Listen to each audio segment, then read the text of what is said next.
మన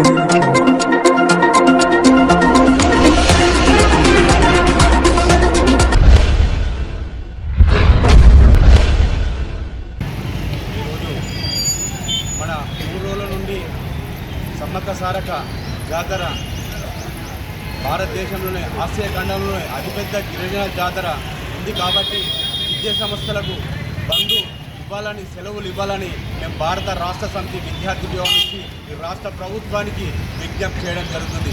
నిజంగా ఈ రాష్ట్ర ప్రభుత్వం గిరిజనుల సమ్మక్క సారక్క మేడారం జాతరకు పోవాలంటే విద్యార్థులకు విద్యా సంస్థలు బంద్ చేయాలని మేము ఈ సందర్భంగా రాష్ట్ర ప్రభుత్వానికి, రాష్ట్ర ముఖ్యమంత్రి గారికి భారత రాష్ట్ర సమితి విద్యార్థి విభాగం నుంచి మేము విజ్ఞప్తి చేయడం జరుగుతుంది.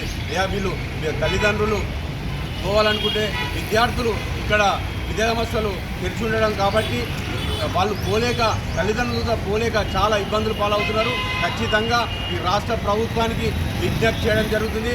భారత రాష్ట్ర సమితి విద్యార్థి విభాగం రాష్ట్ర కమిటీ పక్షాన మేము రాష్ట్ర ముఖ్యమంత్రి గారిని కానీ రాష్ట్ర ప్రభుత్వ గారిని ఖచ్చితంగా ఈ 2 రోజులు సమ్మక్క సారక్క హాలిడే ప్రకటించాలని మేము భారత రాష్ట్ర సమితి విద్యార్థి నుంచి మేము విజ్ఞప్తి చేయడం జరుగుతుంది. ఖచ్చితంగా ఎందుకంటే గిరిజనులు ఆసియాలో అతిపెద్ద పండుగ అయిన గిరిజనులు కాబట్టి, గిరిజనుల పండుగ కాబట్టి ఖచ్చితంగా రాష్ట్ర ప్రభుత్వం వెంటనే విద్యా సంస్థలకు బంధు సెలవు ప్రకటించాలని మేము రాష్ట్ర ప్రభుత్వానికి విజ్ఞప్తి చేయడం జరుగుతుంది.